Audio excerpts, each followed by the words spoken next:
Will it be the first winning streak of the season or another disappointment against Buffalo? We get you set for the Oilers and the Sabres right here on the GCL Diesel Oil Stream pregame show. Good evening, everybody. Hope you're staying warm out there. Tom Gazzola with you alongside Benny Thomson and Shawn Belle, our game analyst for tonight. Joe Yearden from Bleacher Report will be stopping by later on in the program to give us the scoop on the Buffalo Sabres. Of course, GCL Diesel, providers of the best diesel engine components around, from turbochargers to ejectors, fuel pumps to sensors. They are the critical engine component experts, proud to serve Edmonton and Northern Alberta for over 50 years. Join the conversation. Text us 780-218-9999, or you can jump into the nasty chat over on YouTube. Hit that thumbs up button. You know we appreciate it very, very much as we continue on a wonderful day of programming here on our fine station, Edmonton Sports Talk. Let's welcome in the boys, Benny Thomson and Shawn Belle. What's up, guys? How are we doing tonight? What's going on, gents? Look at you, all cozy. Oh, buddy, I've got a sweater on. I'm not getting choked out by my tie, kind of like you. But hey, I'm happy to be here, buddy. Hey, when you're wearing a modern suit with yeah, you got to keep it tight. There's no choke it out. It just fits like a glove. I saw the boys today. They're going to be at the game. I'm going to go visit with them as well. Betty T, how you doing? Great, guys. Great. Just got my shoes that I ordered a week ago. Finally came in today. So I'm rocking some new kicks and I feel good today. It's been a good day of social media, and now I excited to talk about hopefully an Oilers win streak tonight.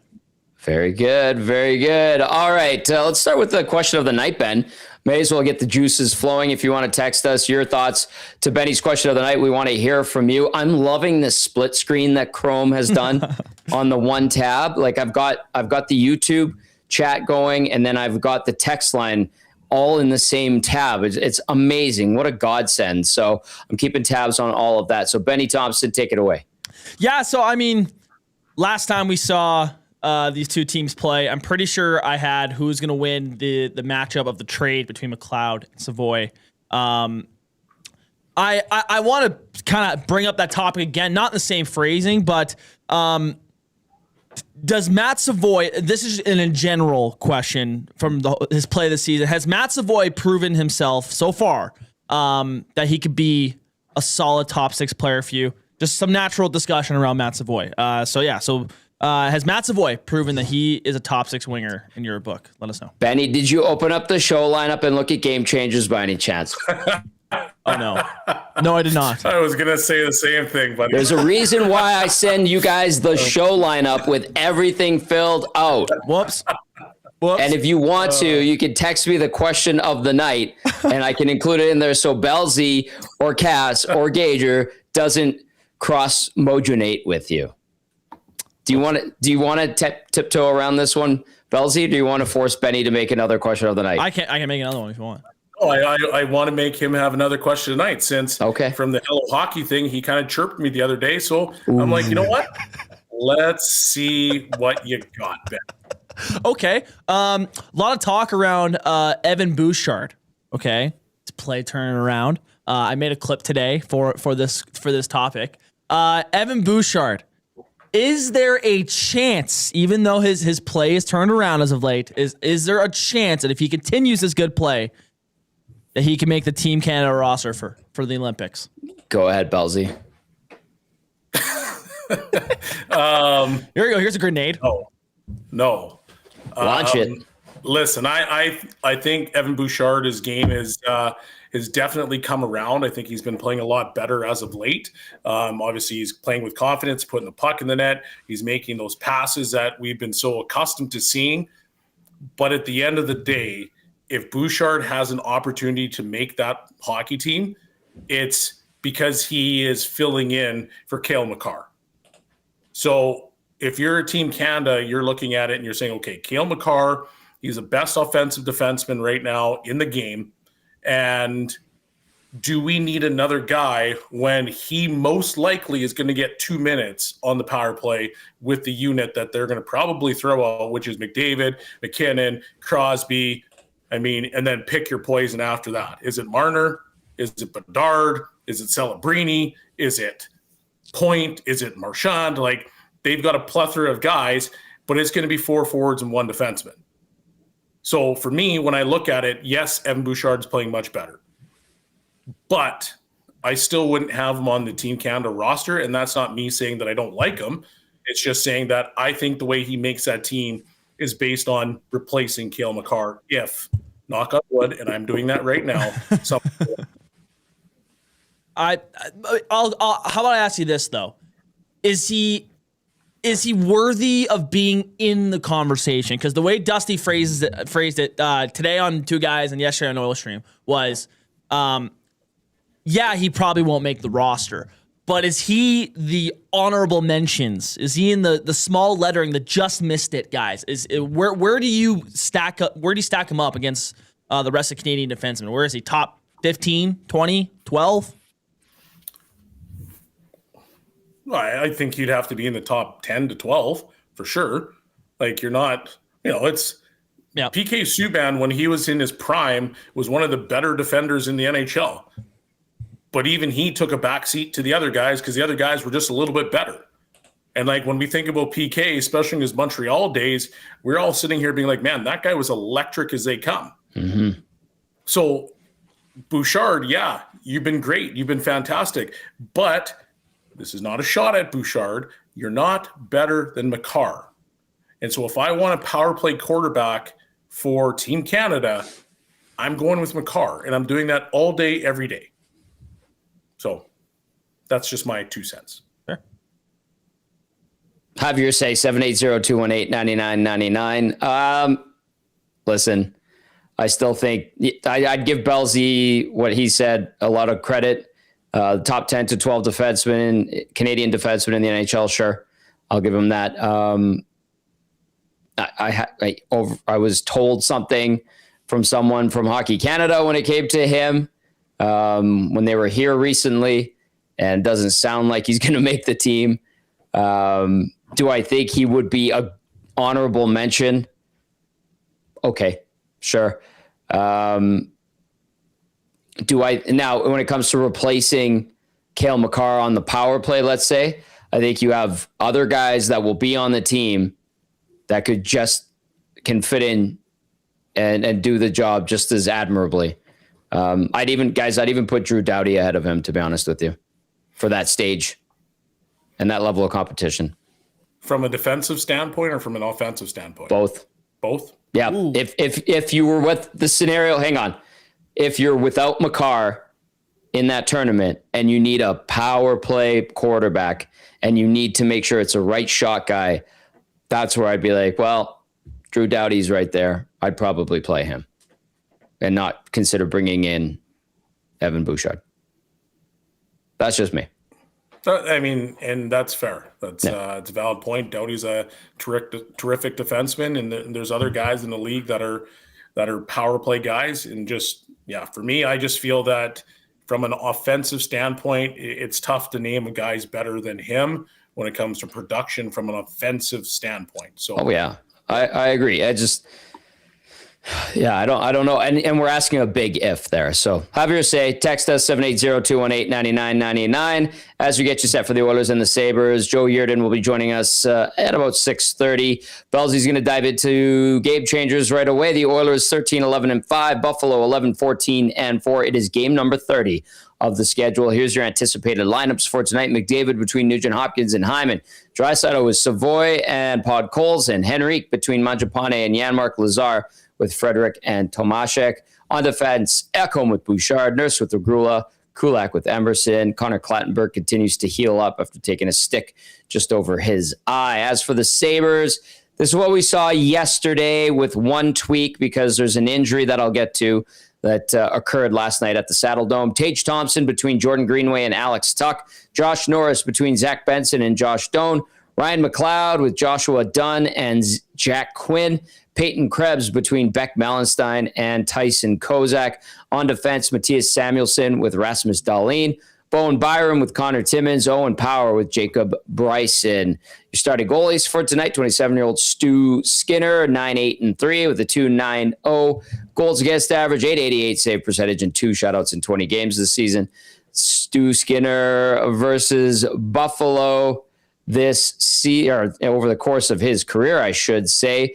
Those numbers not particularly great. 3-4-1 record, 277 GAA, 905 save percentage. The averages are good. And I'll correct myself. He's 10-8-3, 286 and 889 are his stats on the season. And we're anticipating 33-year-old Alex Line getting the nod for the Sabres, 3-6-3 with a 316 goals against average, 901 save percentage, and 1 shutout in 14 games this season. Lion lifetime versus Edmonton, 1-1-1, 406 goals against average, 902 save percentage in 3 games versus the Oil over the course of his career. You'll recall Colton Ellis got the start against Edmonton in Buffalo and picked up the win when the Sabres won 5-1 over the Oil. Let's go to the Advantage Sport Medicine and Physiotherapy Injury Report.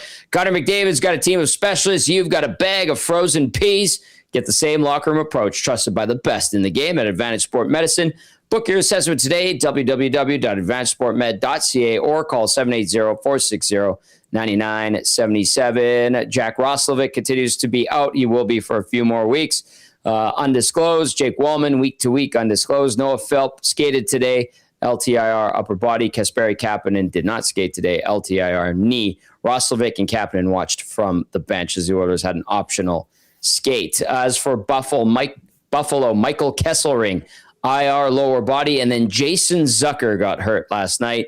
Lower body issue for him. So they had to put in Joshua Dunn tonight. Let's get to Game Changers with our game analyst, Shawn Belle. Brought to you by Damon Bunting Real Estate. Damon Bunting, a consistent top-producing realtor in the greater Edmonton area for over 18 years. He and his team would love to help you find that right home or make the move from your current home. Check him out, DamonBunting.com, or visit his Instagram at Damon Bunting Real Estate. Bellsy, get on them early. Point number 1. Get on them early. It's an opportunity that... Oh, no. Oh, no. Oh, no. He did it on purpose. Jack, there you are. Go. You got it. Get on them early. Cut out. Get on them early. No, I was saying, like, this opportunity presented itself against the Winnipeg Jets, where it was a back-to-back. The Oilers capitalized on it because they came out of the gates hot. They forechecked well. They played with speed. There was some tenacity there. And the exact same scenario is presenting itself today. Buffalo played in Calgary last night. It was a hard-fought game for them. Calgary's been playing better as of late. They end up losing, and now you're coming here where the Oilers have been sitting back. They've been practicing. They've been sharpening their skills, and you need to get on them early, because if you don't and you allow them to stay in the game, well, they have a propensity to be kind of like pesky and be sometimes they're like a hard out when you allow them to stay in the game, as opposed to taking the game away from them early, especially when they were winning. They had their little winning streak earlier in the year with Buffalo, right? So you got a team that's down. You got a team that has some injuries. You have a team that is starting to slip towards the bottom in the standings. You can't take them lightly and come out and have a soft game, because you don't want them to have another victory against you. You've already given them one. So you've got to make sure, based on the scenario where they're playing a back-to-back, it was a hard-fought game, you got to be all over them early, and hopefully you see Connor flying around the ice like he did against the Jets, which also helped lead the rest of the team into that game, because with him flying, you have no choice but to follow what he's doing.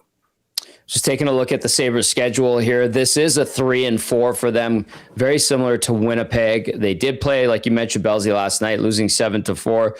So they, by all accounts, should be tired. How much do you think last night's loss in Calgary will motivate them to not get their butts whipped? Well, I mean, it is a motivating factor. You never want to lose 2 in a row, and that's something that floats around the locker room, right? But at the same time, you played 3 out of 4. You've traveled. You had a tough game last night. The travel wasn't a lot last night or early this morning, which is a good thing. But at the same time, you still played. And the Oilers are relatively fresh. Excuse me. So you got to make sure that you're all over them. And if you can get like a 2-3 goal lead, you might see a team kind of just fold it up. But if you allow them to get into the game, you allow them to get a little bit of energy, that's usually when you have those quote unquote trap games where teams will sneak up on you and steal 2 points. So they have to make sure that they come out of the gates flying.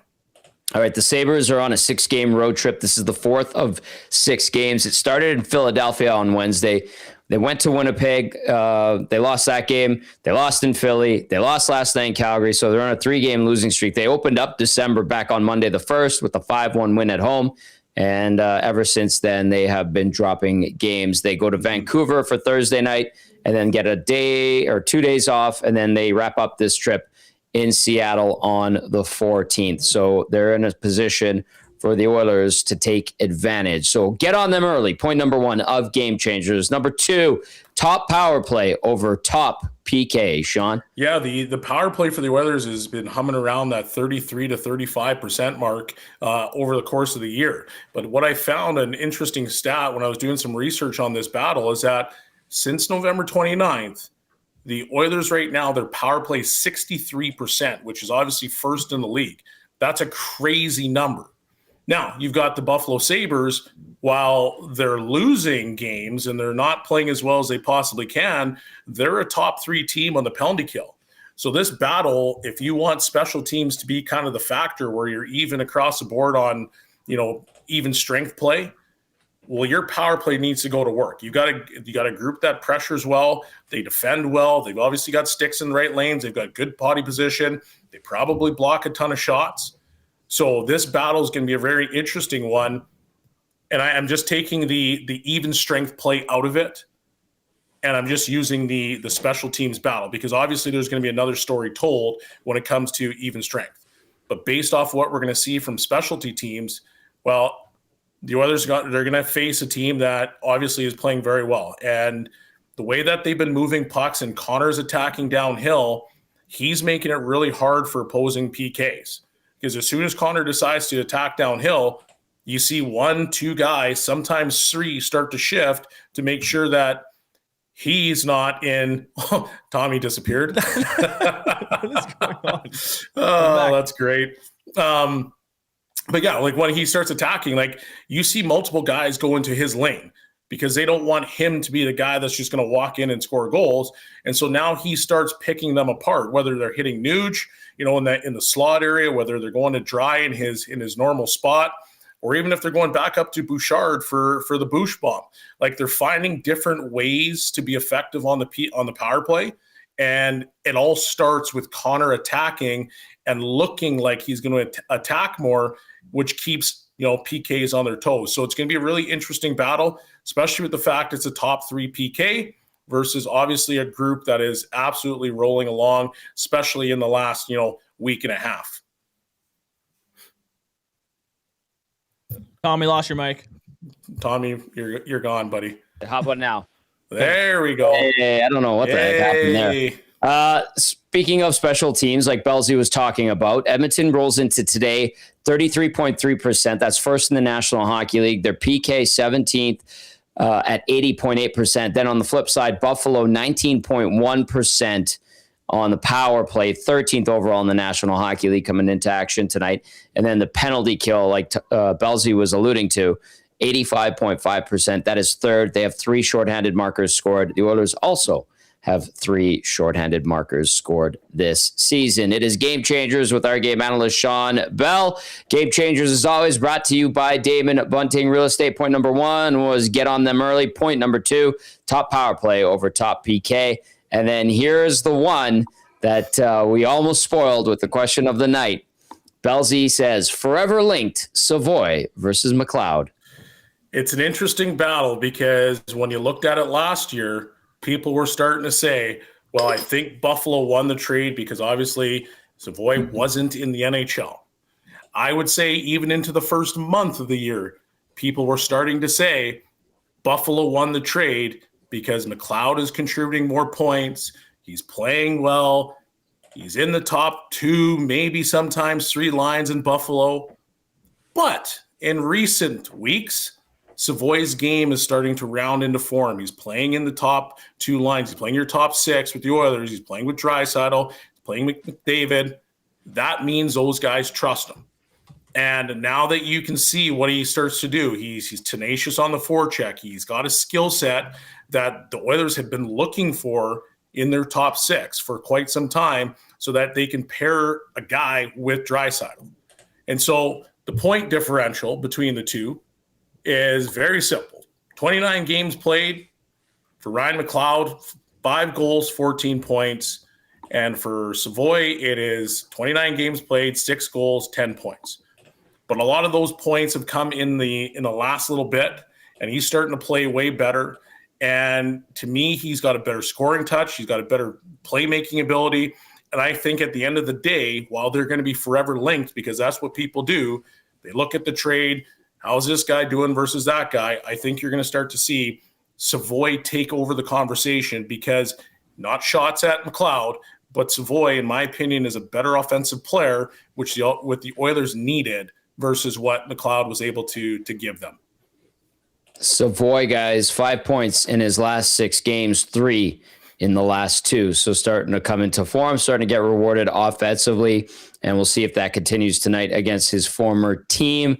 I think he only got into, 1 game with the Sabres, but was in that organization for a couple of years. All right. A couple people have responded in regard to the question of the night, and it was a follow-up basically on what Dusty had been bringing up the last couple of days. Where does Evan Bouchard fall on the Olympic roster? How do you look at it? Am I giving it the right? Yep. Okay. Thank you, Benny. Troll says, personally, I'd take Bouchard over Parayko and Sanheim. Interesting. And then Scalding Gord says, I think since there will be an overload of talent available at forward on Team Canada, it wouldn't be imperative to have a power play specialist like Bouchard if Makar wasn't available. A D-man who was more complete outside of the man advantage would always be my preference. And yeah, Scalding Gord, that's a nicer, more articulate way of what I said, where I'd be like, I'd rather have Doughty out there because I could trust him, and there's so much offensive power. But Scalding Gord, you said it way better. And then he also adds, look, it's simple. The Oilers win unless they have us all buffaloed by their play lately. Nice. Well done, sir. Well done. Well done, Scalding Gord. Keep those texts coming in. 780-218-9999. Bellsy or Benny, do you want to chip in with anything else before we let Bellsy go? A lot of the nasty chat is bringing up like Pickard. And I understand. Okay. I missed a lot. There's been a lot of talk, obviously, with goalies, and we touched on it with Hella Hockey and stuff.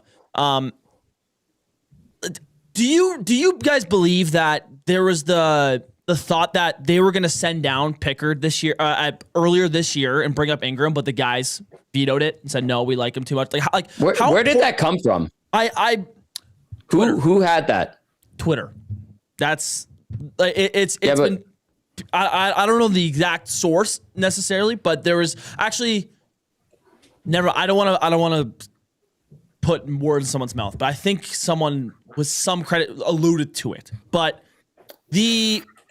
how important is Calvin Pickard in that locker room to those guys? It seems like he's loved there, and obviously, the stupid rumors were around the weekend.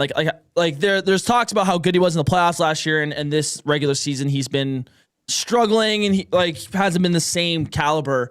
But do you guys think that Calvin Pickard can still get up to a level where he's a serviceable backup goalie? Bellsy? Well, I mean, Calvin Pickard's one of the nicest guys you'll ever meet. So, yeah. From that standpoint, yeah, why would you want to get rid of a guy that is universally liked by everyone? You don't get guys like that all the time that are just downright solid, salt of the earth people. It is an A-type personality sport. I mean, sports in general is, and you've got guys that, they come with egos and all this different stuff. I mean, but Pix is he's an unbelievable human being. So yeah, you don't want to lose guys like that in the locker room. But at the end of the day, we're also in a sport that says, well, what have you done for me lately? And if you're not living up to what management deems necessary, I guess, if that's the right way to phrase it, then they look to replace you. And, we can get in the conversation of like, well, hey, Bouchard wasn't playing very good at the start of the year and, lack of accountability. But the guy's an $11 million defenseman. I'm sorry, that guy gets more rope. And the closer you are to bottom end of the roster, the less rope you have. And they always look to replace and to upgrade that particular area of the roster. So was he going to get sent down? Maybe. Because at that particular time, things weren't going great. And they needed to find a way to, to get a spark within the team to say, like, we're not going to fire our coach. We're not going to fire the GM. We're not doing any of that stuff. So what's the easiest way to kind of, shake the roster up? It's why, okay, a guy that was here for the last couple of years who's been an important piece in the last Stanley Cup runs, well, he's gone. Mm-hmm. Is that going to be enough to shake it up? Is that a way that we can find a little bit of improvement? And that's what they were looking to do. So was there truth to it? I mean, yeah, they're probably always looking at finding ways to shake up the roster and to make it better, especially when you're not playing well. So how close that came, I don't know. Did the players veto it? I don't know. But my response is still the same. It doesn't really matter. If you're not playing well, management, coaches, they look to upgrade and try to find ways to improve their roster. Joaquin Gage has walked into the satellite studios. He's getting ready. He's on the broadcast tonight, looking spiffy as usual. Yep. Nice. Yep. Looking good. We had a text that came into the inbox from Joe Not Exotic, said Elliott had it on 32 Thoughts. Okay. Well, that's legitimate. Unlike the rumors that were circulating about the trade or a supposed trade over the weekend, which were laughable. Anyway, Bellsy, great work. You stay cozy at home. Enjoy the game. We'll catch up with you on the post-game show, okay? Peace. All right, there's Shawn Belle, our game analyst with Game Changers, brought to you as always by Damon Bunting, Real Estate. Damon Bunting, now with the agency. If you're looking to buy or sell a home, give him a shout or check him out, damonbunting.com, or visit his Instagram at Damon Bunting Real Estate. We're going to catch up with Joe Yerdon here right away from Bleacher Report as we get set for the Oilers and the Sabres. You can text us 780-218-9999. You can jump into the chat if you're watching over on YouTube. Troll texting in says the Oilers sure miss Ryan McLeod's speed on the PK. Yes, he definitely had that. Good hands as well from McLeod. All right, let's get to Joe. He's ready to go. Joe, welcome to the GCL Diesel Oil Stream pregame show. How's everything going? It's going well, Tom. It's good to talk to you. And it's the McLeod and Savoy stuff is probably never going to leave either of us for years, I guess. Yeah, it's the new Eichel McDavid. Yes, almost exactly like that. Definitely the same level. So very parallel. So very, very parallel. Anyway, it looks like both guys certainly have their uses on their respective clubs now, and that's great to see. Ryan McLeod, great guy, good Oiler for a handful of years, and I know people around here are very excited about Matt Savoy as well. So we'll see how that continues to unfold. Joel, we were talking about it with Bellsy, but it's, an Edmonton perspective. This Buffalo Sabres team, 3-4 nights, fourth game of a 6-game road trip. I know it started in Philly, but then it swings out west. How has the Sabres squad handled this road trip so far? What have been the themes outside of losses at the end of these nights? Well, unfortunately, they've handled this road trip about as well as they've handled every other road trip this season. They are something just goes completely awry with them on the road. And it's whether it's microaggressions of, mistakes here and there, or if it's, massive blowouts, there's one thing or another that seems to go wrong. And, one issue that's been a big one is getting those matchups right on the road. And they've really struggled with that defensively because they've had certain defense pairs that have gotten picked apart pretty well. Granted, they tried to change that up last night against Calgary, and things still went sideways because they couldn't stop turning the puck over last night. Yeah, and then being a 7-4 loss at the Saddle Dome, I don't want to ask the theme because I saw there was it was an onslaught of goals, and I know Buffalo got a bunch themselves. They lose Jason Zucker in the process. How big of a loss is that? And then how have they handled the injuries? I know Kesselring's been out for a while. No Justin Danforth. I think Yuri Kulich is also out. How has this injury bug affected this group, in your opinion, Joe? It's been a nonstop thing all year, and they've honestly adjusted as well as you can, considering the different guys that have been out for stretches this year. They just gotten Josh Norris back a few games ago after he was injured in the first game of the season. So there's just so many guys where guys have missed time for one reason or another. Darlene was gone for about a week because tending to personal matters. Yep.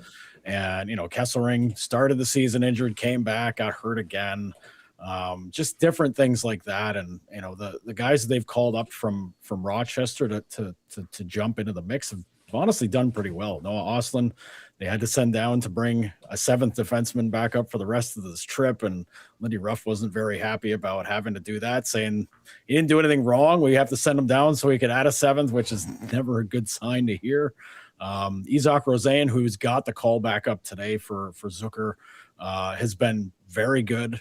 His second time around when he came up this year, he was very good with them. So I'm hoping he can pick up from where he left off last time, because it's a very talented player there. He's been very good in the AHL. He just needed that opportunity to kind of shine. And it's tough. It's tough when you lose as many guys as they have in and out throughout the season, that you can't really get things going you can't get that chemistry going. You can't get, momentum going. And it's no excuse though, because a lot of these guys have been around for a long time, and a lot of the mistakes are very similar to what we've seen in the past.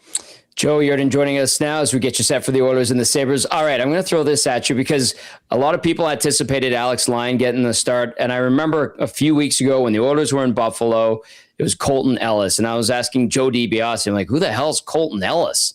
And then he goes and he has a great night against Edmonton. Well, guess what? It looks like Colton Ellis is getting the start. I assumed it might be him. It looks like it is. What is this 3-goalie rotation been like? I know it's never something goaltenders really enjoy. I know it kind of throws the team's roster into a bit of a flux, but what can you say about Colton Ellis first, and then the way the goaltenders have been handled with the Sabres squad this year? I think Ellis has been dynamite when he's played. I think he's looked very good. He's been unafraid getting into these games and just getting right at it, because he came in with no NHL experience. They got him off waivers from St. Louis right before the start of the season, and he's been very good. I mean, for a guy that was not somebody came up through the system, somebody that we've never seen before, apart from games in the AHL, I think he's played very well. He's young. I mean, he's 23. He's maybe just a few months apart from Devin Levi, who is still in Rochester. Another guy that's trying to do his best. And a 3-goalie rotation. This is the third. I think it's the third straight year the Sabres have done this, and it does not go well for anybody. A couple of years ago, Devin Levi made it a 3-goalie room when he got signed out of Northeastern, and Eric Comrie and Ukko-Pekka Luukkonen were struggling that year. He helped them almost get into the playoffs. Last year, Levi looked like he was going to be the guy, starts the first 4 games. He gets hurt. Luukkonen plays pretty well. Comrie was back, and just all kinds of things. Just it doesn't work. It just flat out does not work. No. Guys, Lindy likes to ride the hot hand. The problem with riding the hot hand with 3 goalies is you have 2 guys not getting in a rhythm, not getting any ice time, not playing, and practice time only does so much. And you'll have guys that'll be out of action for a week, 2 weeks at a time, and when you try to turn to them when the other guy gets tired, loses that hot hand, whatever it is, suddenly you've got some guys that are out of rhythm and rusty, and it just does not work very well. And I know there's no way Lindy enjoys doing this. Well, that leads me to my next question. The management side of this franchise. There's so many talented players that are on the team right now. There's been talented players that have come through this organization and gone on to better things elsewhere, obviously. I know that's a great hockey market. I covered a lot of games there when I was traveling with the Oilers. What is going on with the way that this franchise is being managed, whether it's Kevin Adams or the Pagulas? How do you assess the situation to an outsider? Boy, I don't know that we've got enough time to really go over all of it.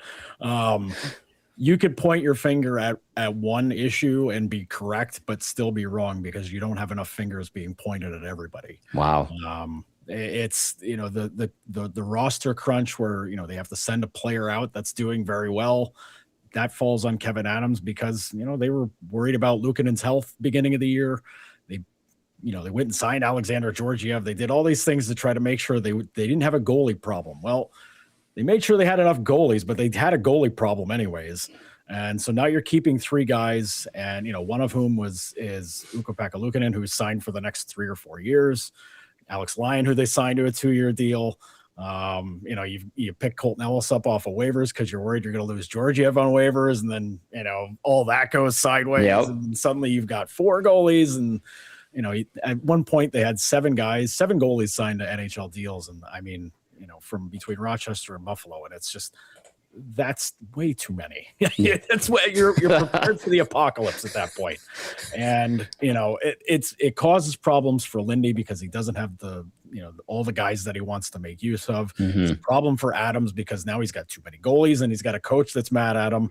And it's a problem that Adams kind of made, and that's where, the ownership hasn't stepped. I think we were all kind of a little surprised that Adams wasn't let go after last season, and ownership is very adamant. They're not going to make the mistakes they did in the past where maybe they let Tim Murray go a little early. Maybe they let Jason Botterill go a little too soon. They said, we're not doing that again. We're never making that mistake again. And now we're into, we're looking at maybe if nothing happens with Adams, year 7 next year. This is year 6 with him. So it's a lot of things. It is a mess. It is messy. And as long as the wins aren't happening, the microscope just is on everybody for everything that goes on here. And it turns what could be a very healthy, happy situation if this team wins into a miserable one because there's just too many things that need to be right for everybody to be happy here. And none of them, like when you're hitting the skids like this,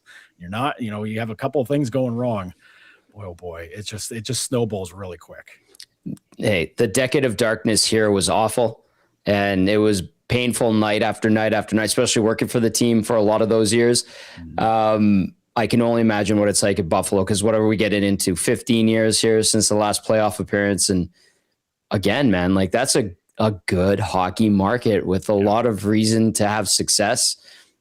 It doesn't seem right, Joe, in my opinion. But having said that, what are some of the silver linings of this team when this team's on? Is it Alex Tuck? Josh Doan looks like his numbers are decent. Like, what are some of the positives with this group, despite their, usually being more negatives, which is unfortunate for this team and the city? Well, the positives start with Rasmus Dahlin. Since he came back from attending to a personal matter where his fiance was recovering from sudden heart transplant surgery over the summer, and he went to go see her, came back. He's been incredible since then. He's always very good. He's always incredible. Like, he's one of the best defensemen in the NHL. It's just he's stuck in Buffalo and Sabres aren't winning, but this team wins. Suddenly everybody will be like, wait a minute, hey, this guy's Norris quality. And he is. He's extremely good at both ends of the ice. And he's a constant bright spot for this team. If he makes a mistake, fans are going to grumble, but like, mistakes are pretty few and far between. Owen Power has been very good. He's very divisive with the fan base. Fans seem to want him to be a heavy hitter. They want him to knock guys down. They want him to do all that. He's literally never been that kind of player. Right. Instead, he's just technically sound defensively. Yes, there's mistakes that happen. He had a bad turnover that led to the empty net, one of the empty net goals last night that people are just, fries their nerves, but scored a goal. He's on ice for, I think he has like the lowest goals against for defensemen per 60. One of those micro stats that, people either love or hate, but he's very good. Tage Thompson's been excellent this season. When he's on, he's impossible to stop. That shot is incredible. Josh Doan's been very good. Alex Tuck, when he's rolling, he's very good. I mean, his games all around is very good. Just a lot of these guys, the numbers don't follow suit, which is too bad. Because like good play gets overwhelmed by losses in this case. So true. So very, very true. What kind of game do you anticipate tonight? Because the Oilers are finally getting a little bit of a break when it comes to their schedule, and it was so busy, lots of road games for them the first couple months, and now it looks like, they've got some time to breathe. Meanwhile, Buffalo's going through a 3 and 4, like we were talking about earlier, traveling out west. That's never easy as well, especially this time of year. What do you anticipate between these two clubs? It's tough to be positive after what we watched last night. That said, games with Edmonton are never what you expect them to be. No, that's true. Like you might expect an Oilers blowout and it doesn't happen. You might expect, the Sabres got this in the back. No, they don't. I think we're going to see a close one here. I'm thinking like a 4-3, maybe 5-4 even kind of game. Whoever wins, I don't know. But I do have to lean on Edmonton probably coming through tonight. The Sabres are in a kind of funk right now where this could get out of hand very quickly. And with, 2 more games on the road after tonight, I mean, you're looking at the possibility, if they don't get points tonight, of going over on a 6-game road trip, which, if you come home in a situation like that, something's got to give. Trades, fire it, whatever it is, something's got to give. But it's up to the guys right now on the ice to prove it. And oh boy, I don't know. This is not the schedule. This is not the schedule on the night for thinking that maybe things will turn around. Well, if it helps, the Oilers seem to be whatever is ailing any team they face's good luck charm. Young goalies have a lot of success against the Oilers in recent years, and Edmonton has yet to win 3 games in a row this season. So a true toss-up, and I think Buffalo's given Edmonton fits in recent years as well, Joe. So we look forward to see what happens tonight. I appreciate your honest assessment of the Sabres, and can't thank you enough for hopping on the pregame show tonight. Appreciate all the time, Tom. Good to talk to you again. Awesome stuff. Good to see Joe Yerdon from the Bleacher Report giving us a very open and truthful assessment of the Sabres. And listen, I've been there. Benny, I've been there when the Oilers struggled. I'd imagine. But now I couldn't say what I wanted to working for the team until I got to TSN. Yeah. Then I could. Yep. But yeah, like I said, Buffalo gives Edmonton fits and has in recent years. They smacked them around 5-1 a couple of weeks ago.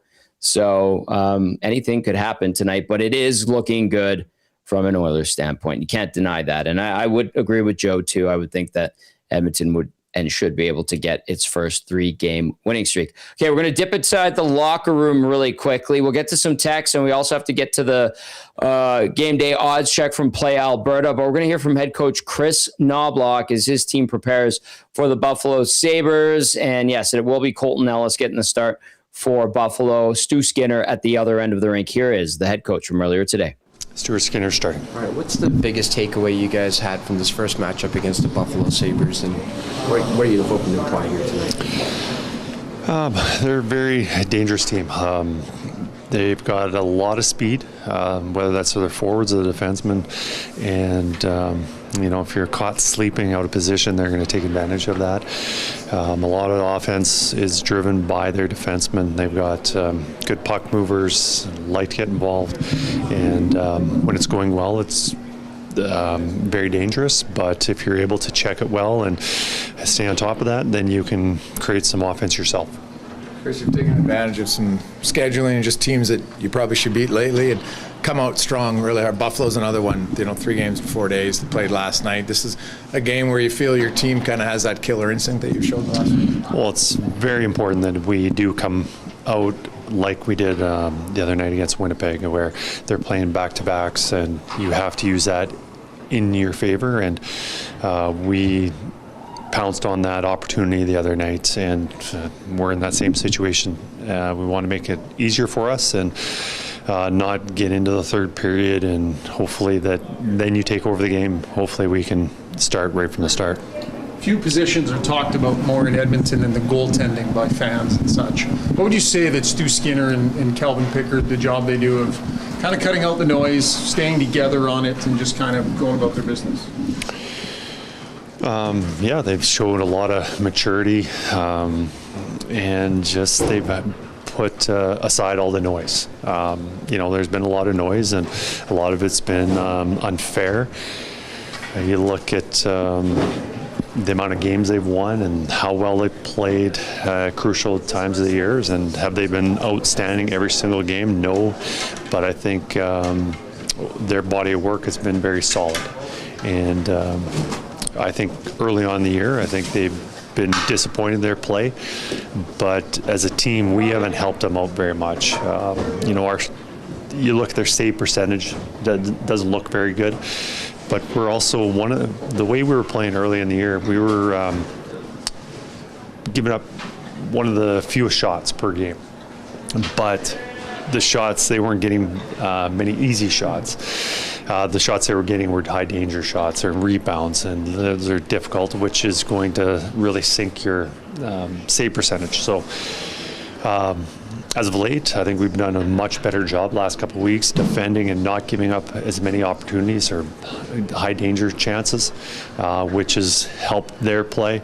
We have to continue doing that. So, I think stats are a nice thing to look at, analytics are, but often they mislead you. So if you're just looking at the save percentage of goals against, you'd say they're underperforming. But if you look at the quality of opportunities that they're facing every single night, especially early in the year, you would think that they didn't have much opportunity to play well. Chris, can you speak to the chemistry on the lines that have been rolling so far, especially the fourth line, how much it contributed in Winnipeg, and then on your back end, the play of Alec Gazzola? Well, first of all, it starts with Connor and Leon driving each on one of their lines. They're playing really well. It's much easier for everyone else to fall into place and play more favorable matchups. And, it was nice to see the fourth line get a couple goals. The Lazar goal set up by Janmark, who was on the third line, but they've been creating some opportunities. And then the last goal, all three of them before checking and creating the turnover. Frederick finding Tommy in for that goal. But we need some secondary scoring. It can't always be Leon's line, Connor's line every single night. They're not going to score every single night, so we need some secondary production, and we've been getting that lately. So. And as for defense, obviously we've got majority of our same defensemen that we've had last year, but Regula being a new guy coming in, unfortunately got hurt, took some time off, coming back. He's gaining some traction and playing well and finding some chemistry with Darnell. So I think we're in a good spot right now. We just have to try and continue doing that. All right, there's head coach Chris Knobloch. Did you hear what he said about analytics? Oh, I sure did. Was that a dig? Maybe. I mean, obviously there's the side of the fan base that only relies on analytics. I know. I'm stirring the pot. I'm just being I know. I tend not to be on that side too often. To me, a lot of it's eye test, and I think the coaches would say the same thing. It's they don't care about they care about the numbers to an extent. Sure, of course. But they want to see it with their own eyes of how a player plays. For a great example, if you look at Matt Savoy's advanced analytics, they are brutal. Like it is they're brutal, and I'm shocked because if you watch the game, you watch what he does. Like there's no way that the analytics reflect his actual game. Like just the eye test alone, you can see the impact he can have on a game. So I found it pretty funny, his comment there.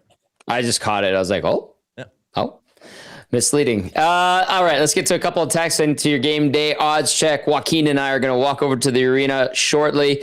A couple of texts. Let's go to Troll. It says, I feel for Sabres fans. We thought the decade of darkness sucked. They're at a decade and a half. I wonder what would have happened in the alternate timeline where they won the McDavid lottery. Yeah, there could have been a lot different for sure. I think Tim Murray was the GM at the time. Scalding Gord says Buffalo by the middle of the second will have no legs. So if the Oilers come out strong again, it will be seriously tilted ice surface. Oilers 6-1. Scalding Gord excited about what could be for the orange and blue tonight as we get you to your game day odds check brought to you by Play Alberta. When you play in Alberta, it stays in Alberta. Tommy won some money last night, Betty Thompson. Hey. Oh, yeah, that was a sigh of relief. We're back in the winners column. Safe and secure, the revenue generated from Play Alberta is redirected into Alberta's General Revenue Fund, which is used to support programs and services that Albertans rely on every day. The promo codes have been refreshed. EST50, $50 deposit, $50 free bet. EST Casino, $50 deposit for a $50 casino bonus. And then we've got the $50 deposit for a $50 free bet when you punch in EST Sports. Your money line at Play Alberta, Edmonton minus 217, Buffalo plus 180. Yes, very much stacked in Edmonton's favor here tonight over at Play Alberta. And then the over-under set at 6.5, minus 128 for the over, minus 103 on the under. Final thoughts from you, Benny Thompson. Yeah, I mean, take care of business. You know, you could say the Oilers have had a favorable schedule in these past couple of games, which is fair, but at the same time, the whole first 2 months was pretty rough for them with their scheduling. So it's nice to see that they're on the right side. But with that being said, you can't take teams lightly. You can't go into a game expecting to win. You gotta want the win. And they did that against Winnipeg. It seems like they're flying. Seems like things are trying to turn around a little bit. This is a great opportunity to have a similar start. I'm not saying 4 goals in the first period, but get out, get early, like the first note in Game Changers. Just get on them early, showcase your talent, because this Buffalo team isn't the greatest. They're the last in the Eastern Conference. It's a good opportunity for the Oilers to have another confidence building win tonight. So let's see what happens. Les in the nasty chat says Tommy needs to ask Knobloch a hair question. He's got great hair. He does, but a very conservative side swoop, which is just fine. You know, kind of suits him. But good salad on the coach for sure. And then let's see here. Oh yeah, Maverick, good one. Use your game sense. Absolutely. When you're playing over at Play Alberta, be sure to use your game sense. Absolutely. Well, that's going to do it for the GCL Diesel Oil Stream pregame show. The Oilers and Sabres, second and final meeting this season. Yes, a couple of weeks ago in Buffalo, it was a 5-1 disaster. It was Colton Ellis in net for Buffalo that night. It will be Colton Ellis again tonight versus the Oils. Stu Skinner going in orange and blue. Same lineup that got the win the other night over Winnipeg. No Jason Zucker for the Buffalo Sabres. You'll see Joshua Dunn in his place and the return of Ryan McLeod once again. Meanwhile, Matt Savoy faces his old club on the other side of things. A big thank you to Joe Earden from Bleacher Report, giving us the scoop very honestly about the Buffalo Sabres. And for Bellsy and Benny, I'm Tommy saying thank you for watching. Thank you for listening. As always, enjoy the Oilers and the Sabres and join us right here on the GCL Diesel Oil Stream post-game show following tonight's tilt. We'll see you later.